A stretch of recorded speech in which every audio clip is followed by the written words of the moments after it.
Assalamualaikum warahmatullahi wabarakatuh. Selamat datang di channel saya, channel Halo Satpam. Salam satu jiwa untuk Satpam seluruh Indonesia. Ya. Apa kabar rekan-rekan semuanya, seluruh Satpam Indonesia ataupun siapapun yang lagi lihat channel saya ini, channel Halo Satpam.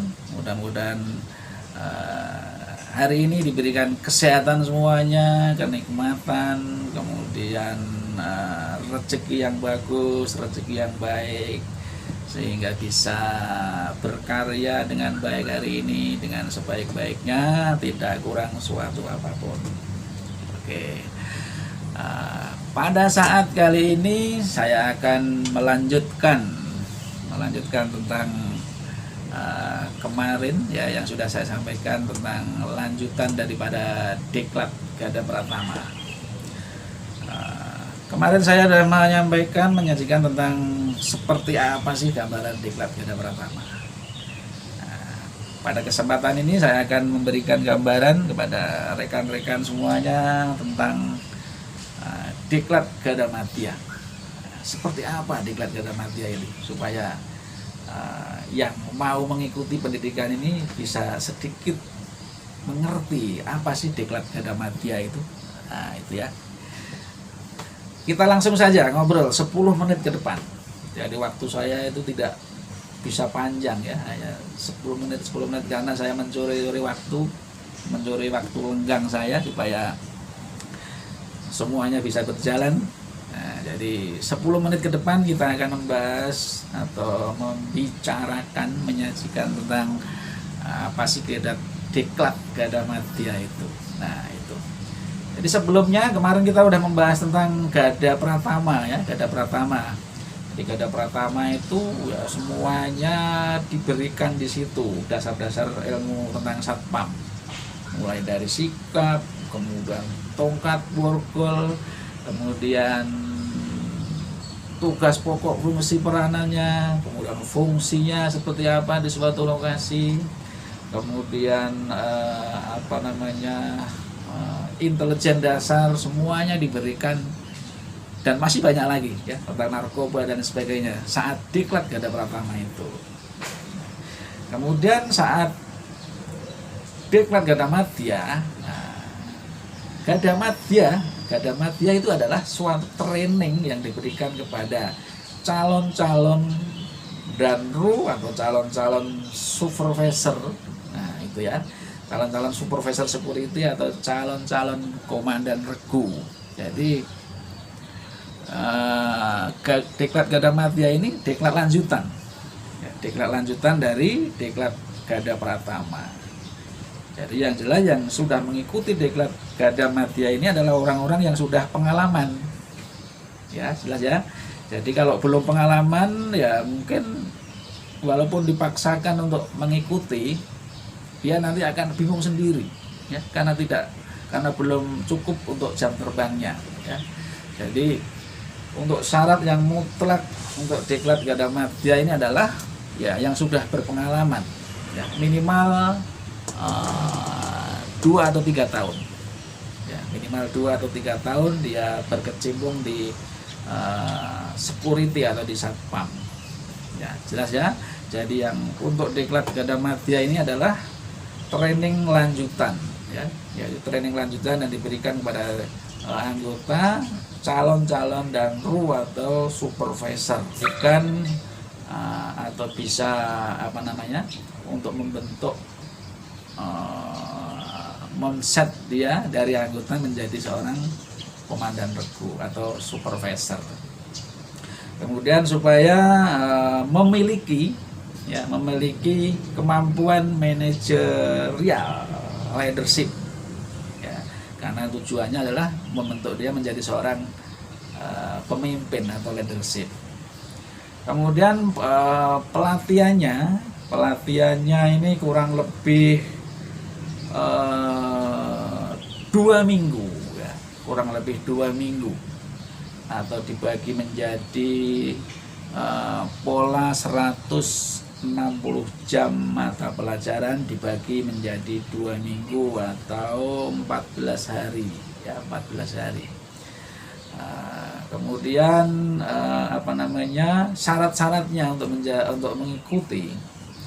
mengikuti diklat Gada Madya, syarat-syaratnya yang jelas, yang pertama tadi dia harus sehat, itu udah pasti ya, sehat raganya, sehat jiwanya. Kalau dia sakit ya, kalau dia ngikuti pendidikan malah drop, dia malah sakit ya. Jadi sehat jiwa dan raganya itu udah pasti.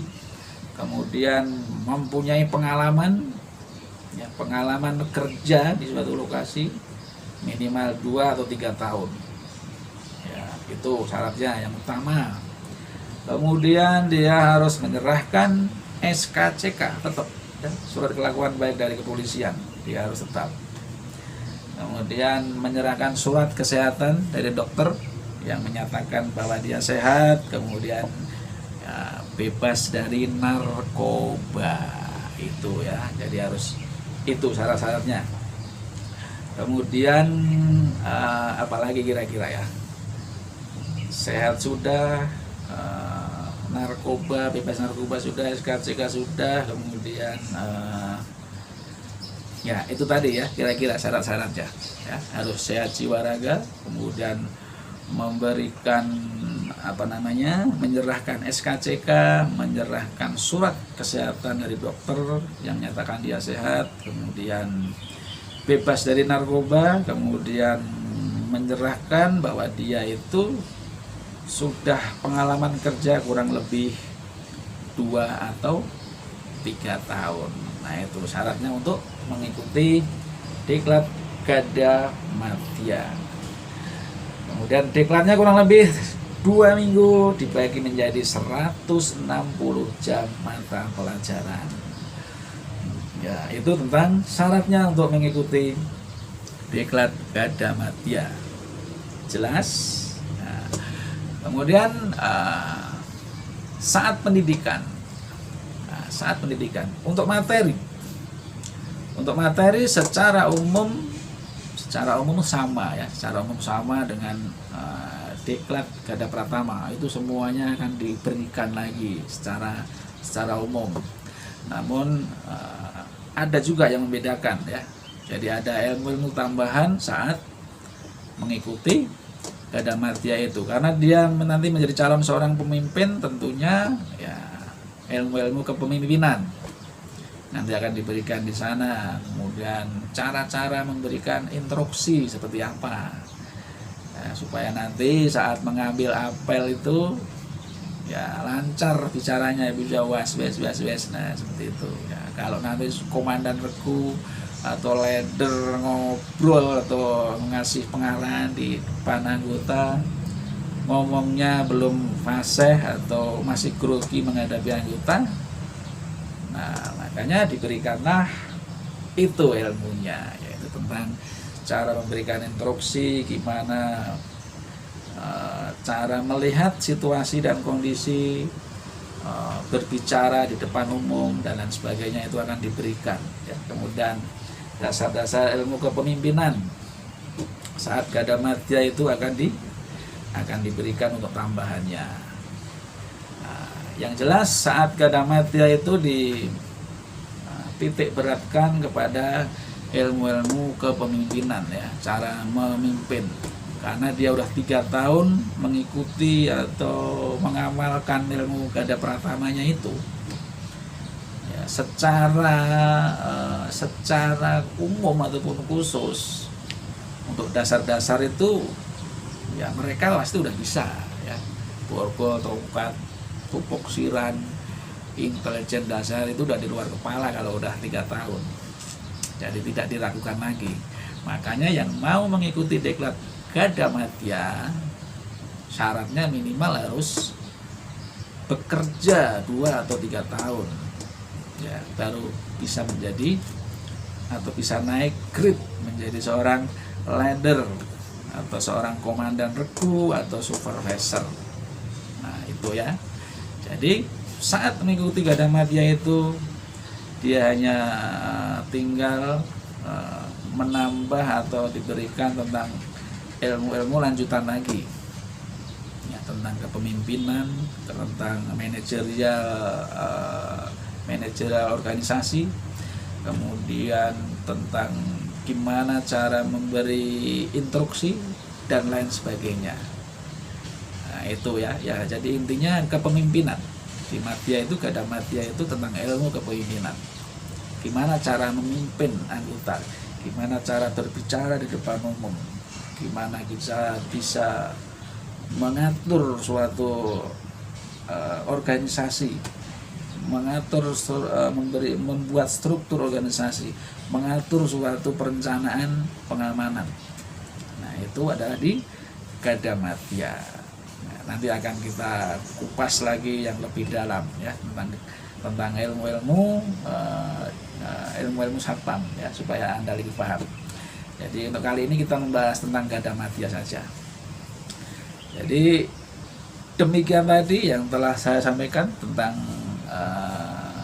diklat Gada Madya ya. Jadi untuk madya ini sekali lagi adalah tingkat lanjutan dari Gada Pratama. Jadi ilmunya adalah ilmu tentang kepemimpinan ya. Kalau yang di Pratama itu adalah dasar, kalau yang di madya ini adalah untuk tingkat ladder. Jadi ilmunya ilmu kepemimpinan. Jelas kira-kira untuk rekan-rekan semuanya? Nah, mungkin demikian dulu yang saya sampaikan tentang diklat Gada Madya. Ya, nanti kan kita lanjutkan tentang apa itu diklat Gada Utama. Ya, jangan lupa ikuti terus kiriman-kiriman saya. Mudah-mudahan bisa menambah wawasan, bisa menambah ilmu pengetahuan untuk rekan-rekan siapapun yang melihat video saya ini ya. Jangan lupa kalau memang video saya ini bermanfaat, ikuti kiriman-kiriman terbarunya, subscribe dan like serta komennya bila memang Anda berkenan untuk komen. Oke. Terima kasih, semoga bermanfaat. Tetap semangat. Salam satu jiwa untuk satpam seluruh Indonesia.